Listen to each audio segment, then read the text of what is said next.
欢迎收听华瑞投音观点。日元对美元汇率正式跌破158大关，这不只是一个数字的失守，更象征着日本债券市场正发出高市政权发足以来第3次沉重的警报。如果您手中持有日元资产，或是布局了日本股市，此刻您的财富可能正在全球资本的抛售浪潮中不知不觉地缩水。最让市场感到不安且反常的讯号是，在国债利率大幅飙升、理应扩大银行利差的背景下，传统被视为利率上升受惠者的银行股竟然出现了大幅度的异常下跌。华瑞认为，这场危机的本质早已超出了单纯的汇率波动或技术性调整，它反映的是市场对于日本银行信用以及高市政权财政稳定性的信心崩溃。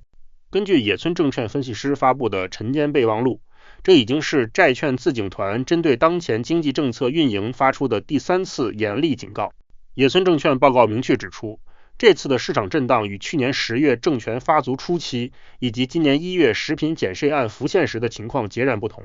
过去，政府或许还能将市场的反应定调为投资者的短暂狼狈抛售，但野村证券认为，现在的情势已经严峻到无法再用任何情绪性字眼来轻视粉饰。野村证券的研究显示，本次危机的核心差异在于，它是完全由外部海外因素所引发，且是由代表中立金利预想的10年期国债利率主导。这与过往由超长期债券主动带动的供需问题有着本质上的区别。华瑞认为，这代表市场的焦虑中心已从长远的财政健康结构直接转向了对当前政府中短期政策有效性的全面质疑。野村证券分析师在报告中特别强调，目前的外部压力包含了原油价格的持续高涨、美国联准会降息预期消失转而引发的升息期待，以及英国政局不安等全球性动荡。这些因素与国内政策相比，属于日本政府完全无法掌控的外部风险。与此同时，日本国内的通膨期待正在急剧飙升。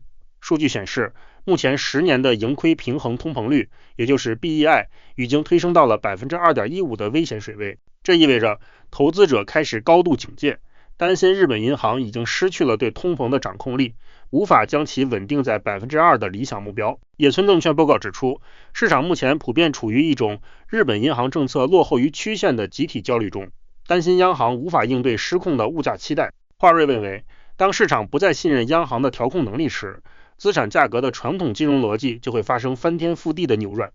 这正是为什么银行股会在金利走高时反而出现反常跌势的深层原因。在正常的经济逻辑下，利率上升通常预示着银行业的利润空间将随着利差扩大而增长。然而，野村证券观察到，即便日本国债利率大幅走高，银行股却在昨日出现了背离市场规律的重挫。野村证券将这种现象定义为快的利率上升，这代表市场将利率走高解读为通膨失控与财政悬念的代价，而非经济基本面的好转。值得注意的是，即便片山财务相先前曾否定编列补正预算的必要性，但随后政府考虑补正预算与食品减税方案的观测报道却再次冲击了市场信心。野村证券认为，这加剧了投资者对国债增发与财政纪律崩溃的恐惧。即便财务省曾试图进行汇率干预，但野村证券指出，随着干预筹码因过往频繁操作而减少，市场的稳定基石已显得极其脆弱。华瑞认为，政府在扩张性财政与压制通膨之间的反复与矛盾已经耗尽了债券自警团的耐心。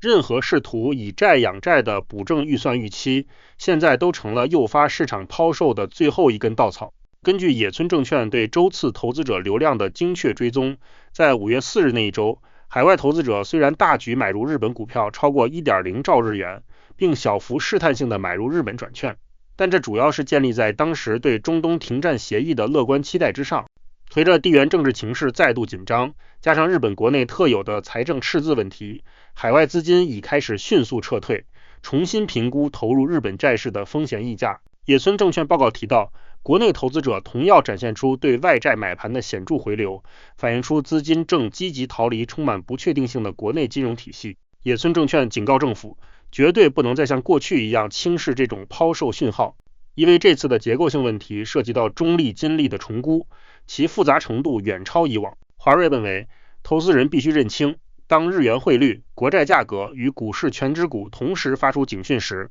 传统的产业避险逻辑将全面失效。